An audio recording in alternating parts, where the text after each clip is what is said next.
lama garanayo cidda ka soo qayb geli doonta balse waxa uu ahaa kulan degdeg oo ku baaqay boqorka Sacuudi Arabiya boqor Salmaan bin Cabdilcasiis kaasi oo dhici doona bishan May ayaan ku jirno 30keeda isla mar ahaantaasna waxa uu kulankaasi ku tilmaamay kulan ay dani ugu jirto dawladaha Khaliijka iyo sidoo kale dawladaha Carabta waxaana kulankaasi uu ka dhici doona magaalada Makka al-Mukarrama ee gudaha Sacuudiga waxaana lagu tilmaamay kulankaasi inuu yahay mid degdeg ah oo laga arrinsan doono dhibaatooyinka ka soo cusboonaaday gudaha Khaliijka iyo sidoo kale gobolka Bariga Dhexe waxaana sidoo kale warbixinaha la helaya ay tilmaamayaan in Sacuudigu go'aankani gaadhay kadib markii ay kooxaha la garanaynin weerar ku qaadeen toddobaad ka hor deegaan ku dhow Imaaraadda Fujairah oo ka tirsan dawladda Imaaraadka Carabta taasi oo ay marayeen tiro doonyo oo ay leeyihiin dawladaha Sacuudi Arabiya Imaaraadka iyo dalka Norway sidoo kale tani waxa ay tilmaamaysaa in Sacuudigu ilaa hadda uu doonayo inuu majaraha u sii hayo siyaasadda gobolka Bariga Dhexe iyo sidoo kale Khaliijka Carabta balse dawladda Qatar ayaan ilaa hadda mowqif cad ka soo saareen ka qaybgalida arrintaasi inkastoo la ogsoon yahay inuu khilaaf dhabi ka dhexeeyo dawladda Qatar iyo Sacuudi Arabiya tan iyo wixii ka dambeeyay cunaqabatayntii dalka Qatar la saaray sanadii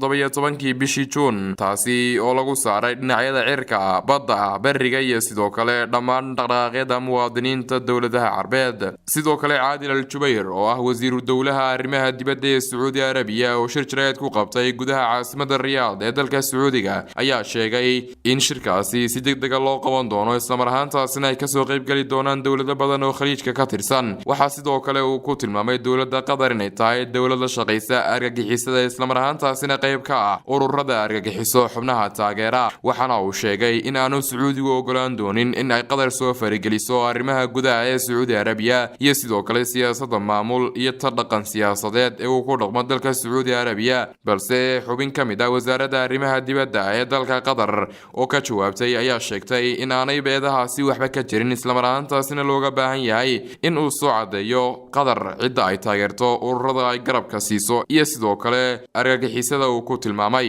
khilaafka Qatar iyo Sacuudiga ayaa cirka isku sii shareeraya balse dhanka kale waxa uu Sacuudigu wada dhaqdhaqaaqyo military oo la kaashanayo xubnaha ku jira iskaashiga Khaliijka kaasi oo ka socda badda xilli uu Mareykanku ku dhawaaqay inuu diyaar u ahayn dagaal ka dhex qarxa dawladaha Mareykanka iyo Iiraan balse dawladda Iiraan ayaa dhankeeda diyaar garoobaysa dagaal goor kasta dhici kara laba toddobaad ka hor ayay ahayd kadib markii uu Mareykanku soo diray doon Lincoln lagu magacaabo oo ah nooca qaada diyaaradaha iyo sidoo kale bambooyinka B-250 kuwaasi oo si daran dooriya u qarxa sidoo kale wargeyska The National Interest ee ka soo baxa dalka Mareykanka ayaa sheegay in uu Mareykanku sii laabi doono dadaalada uu la garab taagan yahay dalka Sacuudi Arabiya isla mar ahaantaasina xilli ay soo xiganayeen xubin ka mid ah wasaaradda arrimaha dibadda ee dalka Mareykanka oo magaciisa la qariyay uu sheegay in aanay waxba ka galin dagaalada ka socda dalka Yemen iyo sidoo kale dhaqdhaqaaqyada ka jira Bariga Dhexe balse dantiisu ay tahay inuu gaadho ujeedada uu doonayo oo ah